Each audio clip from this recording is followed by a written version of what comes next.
बरसात के बादल आसमान पर छाए थे। चारों ओर मिट्टी की भीनी खुशबू फैली हुई थी। राजमहल से कुछ ही दूर घने आम के बागों के बीच एक छोटा सा गांव था, शिवपुर। यहाँ की जिंदगी सादगी से भरी थी, लेकिन खेतों के रंग, नदी की धारा और मेले की रौनक इसे जीवंत बनाए रखते थे। राजकुमार अद्विक के लिए यह गांव नया नहीं था, पर वह यहाँ अक्सर अकेले आकर शिकार करने का बहाना बनाता, क्योंकि राजमहल की बंदिशें उसे घुटन देती थीं। उस दिन भी वह अपने घोड़े रुद्र पर सवार होकर गांव की ओर चला आया। नदी किनारे वह ठिठक गया। एक लड़की पानी भर रही थी। उसके हाथ में पीतल का कलश, बाल भीगे हुए और माथे पर ढलती धूप का सुनहरा स्पर्श। अद्विक ने पहले कभी इतनी सहज सुंदरता नहीं देखी थी। उसकी आंखें जैसे काले बादलों में चमकते सितारे और होंठों पर हल्की सी मुस्कान। अद्विक घोड़े से उतरा, पर पास जाने की हिम्मत नहीं जुटा पाया। बस दूर खड़ा रहा और उसे निहारता रहा, जैसे समय थम गया हो। लड़की ने नजर उठाई और पल भर के लिए उनकी आंखें मिली। अद्विक का दिल धड़क उठा।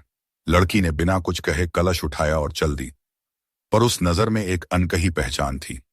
अगले ही दिन अद्विक ने गांव के एक बूढ़े किसान से पूछा, वो नदी किनारे पानी भरने वाली लड़की कौन है? किसान मुस्कुराया, राजकुमार, वो हमारी अनाया है, गंगाधर की बेटी। भोली भाली, पर खेत में हल चलाने से लेकर घर संभालने तक सब कर लेती है। अद्विक ने उसके नाम को कई बार मन ही मन दोहराया। अनाया नाम में ही एक मिठास थी, जैसे चुपके से कोई गीत गुनगुना रहा हो। उस दिन शाम को अद्विक फिर नदी किनारे गया। इस बार अनाया वहां पहले से मौजूद थी। वह पानी में पैर डाले बैठी थी और हाथों से लहरों के साथ खेल रही थी। अद्विक ने धीमे स्वर में कहा, तुम्हारा नाम अनाया है ना? अनाया चौंकी, फिर हल्की सी मुस्कान के साथ बोली, राजकुमार अद्विक, आपको मेरा नाम जानने की क्या जरूरत? अद्विक उसकी आंखों में देखते हुए बोला, जिंदगी में पहली बार किसी नाम ने इतना मीठा असर किया है। अनाया ने उसकी बात सुनकर नजरें झुका लीं, पर होंठों की कोर पर एक मुस्कान तैर गई। अब अद्विक रोज किसी न किसी बहाने शिवपुर जाने लगा। कभी अनाया के घर की देहरी से गुजरना, हित के रास्ते से जाना। दोनों की नजरें चुपके से मिलती, बातें थोड़ी थोड़ी बढ़ी। एक दिन आम के बाग में अद्विक ने उसका हाथ थाम लिया। अनाया घबरा गई। राजकुमार, ये ठीक नहीं। अद्विक ने उसके पास आकर फुसफुसाया, अगर ये ठीक नहीं तो फिर क्या ठीक है? दिल की बात छुपाना। अनाया की सांसें तेज हो गईं। अद्विक ने उसके गालों को हल्के से छुआ और उसकी आंखों में देखते हुए कहा, तुमसे मिलने के बाद महल की सारी शानो शौकत फीकी लगती है। उस पल हवा में आम के फूलों की खुशबू, चिड़ियों की चहचहाहट और दिलों की धड़कनें एक साथ घुल गईं। बरसात का मौसम था। अद्विक और अनाया फिर नदी किनारे मिले। अचानक मूसलाधार बारिश शुरू हो गई।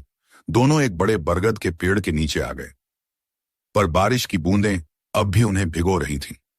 अनाया का भीगा हुआ चेहरा अद्विक को पागल कर रहा था। उसके बालों से पानी की बूंदें गिरती और अद्विक का हाथ अनायास ही उन्हें हटाने को बढ़ा। अनाया की सांसें तेज थीं। अद्विक ने उसका चेहरा अपनी हथेलियों में थाम लिया और होंठों को उसके माथे पर टिका दिया। धीरे धीरे उसके गालों तक आते हुए अद्विक ने अपनी नजदीकियां बढ़ाईं। अनाया ने आंखें बंद कर लीं। बरसात की ठंडक में अद्विक का स्पर्श आग की तरह महसूस हो रहा था। वह चाहकर भी खुद को अलग नहीं कर पा रही थी। दोनों के बीच की दूरी मिट गई और होंठ पहली बार मिले। वो चुंबन मासूम भी था और गहरा भी, जैसे सदियों की प्यास एक पल में बुझ गई हो। बरसात का मौसम बीत रहा था, लेकिन अद्विक और अनाया का रिश्ता हर दिन और भी भीगता जा रहा था। गांव वालों को धीरे धीरे शक होने लगा था कि राजकुमार का बार बार आना केवल शिकार के लिए नहीं है। एक दिन महल के सेनापति ने अद्विक को चेताया, राजकुमार, महल की दीवारें ऊंची होती हैं, पर ताज को संभालना उससे भी मुश्किल है। अगर यह बात महाराज तक पहुंची तो अनाया ही नहीं, उसका पूरा परिवार खतरे में पड़ सकता है। अद्विक ने उसकी बात सुनी, लेकिन मन में ठान लिया, मैं अपने दिल से समझौता नहीं कर सकता। अगली पूर्णिमा की रात अद्विक ने अनाया को गांव के पास आम के बाग में बुलाया। चांदनी पेड़ों से छनकर नीचे गिर रही थी और हवा में पके आमों की महक तैर रही थी। अनाया आई तो अद्विक ने उसे देखते ही अपने बाहों में खींच लिया। तुम्हें देखे बिना दिल नहीं मानता, अद्विक ने धीमे स्वर में कहा। अनाया के गालों पर हल्की लालिमा थी। राजकुमार, अगर कोई देख ले तो? अद्विक ने उसके कान में फुसफुसाया, आज चांद गवाह है और वो भी हमें देखकर मुस्कुरा रहा है। उसने अनाया की कमर पकड़कर उसे और करीब कर लिया। उनके शरीर एक दूसरे की गर्मी महसूस कर रहे थे। अनाया ने अद्विक की छाती पर हाथ रखकर हल्का सा धक्का देने की कोशिश की, लेकिन उसी पल अद्विक ने उसकी हथेलियों को थाम लिया और होंठों को उसके होंठों पर रख दिया। यह चुंबन धीमा शुरू हुआ, लेकिन जैसे जैसे लम्हा बीतता गया, प्यास और गहराई बढ़ती गई।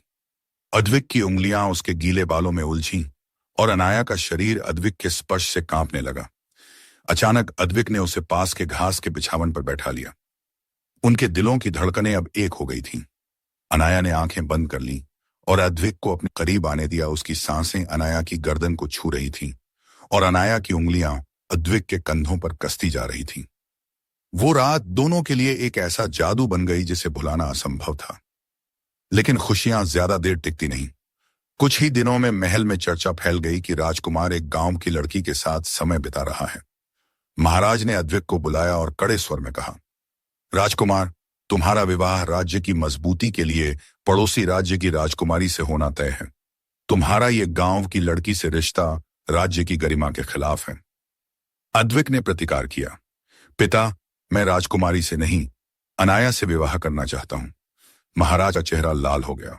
अगर तुमने ये हट छोड़ा नहीं तो मैं उसे हमेशा के लिए तुम्हारी पहुंच से दूर कर दूंगा। उस रात अद्विक जानता था कि सुबह होते ही महल के सैनिक अनाया को पकड़ लेंगे। वह चुपके से गांव पहुंचा। अनाया खिड़की के पास बैठी थी। उसकी आंखों में डर साफ दिख रहा था। अद्विक, अद्विक ने उसका चेहरा थामते हुए कहा, आज हमें समय से लड़ना होगा। वह उसे अपने साथ खेतों के बीच ले गया, जहां सरसों के पीले फूल चांदनी में सुनहरे लग रहे थे। अद्विक ने उसे अपनी बाहों में भर लिया, मानो आखिरी बार उसे महसूस कर लेना चाहता हो। उनके होंठ फिर मिले, इस बार पहले से कहीं ज्यादा बेचैन और गहरे। अद्विक के हाथ उसकी कमर से ऊपर सरकते हुए उसकी पीठ पर ठहर गए और अनहा हुआ अनाया ने भी उसके गले में बाहें डाल दी। दोनों की सांसें तेज थीं और हर स्पर्श में एक विदाई का डर घुला हुआ था। उस रात उनके शरीर और दिल दोनों एक हो गए। बरसों बाद भी वो लम्हा उनकी रूह में जिंदा रहने वाला था। सुबह होते ही महल के सैनिक आए और अनाया को पकड़ कर ले गए। अद्विक महल में कैद कर दिया गया। महाराज ने अनाया को एक दूर के राज्य में निर्वासित कर दिया, जहां उसका कोई पता न चला। अद्विक कई महीनों तक उसे ढूंढता रहा, लेकिन मध्य युग की दूरियां और सीमाएं उसकी राह में दीवार बन गईं। सालों बाद अद्विक राजा बना। वह राजसी वस्त्र पहनकर भी अपने सीने पर वो छोटा सा चांदी का पेंडेंट रखता था जो अनाया ने उसे दिया था। लोग कहते हैं, राजा अद्विक की आंखों में हमेशा एक अधूरी तलाश की परछाई रहती थी और शिवपुर के लोग अब भी नदी किनारे कभी कभी एक औरत का साया देखते थे जो पानी भरकर दूर चली जाती थी। शायद वो अनाया ही थी।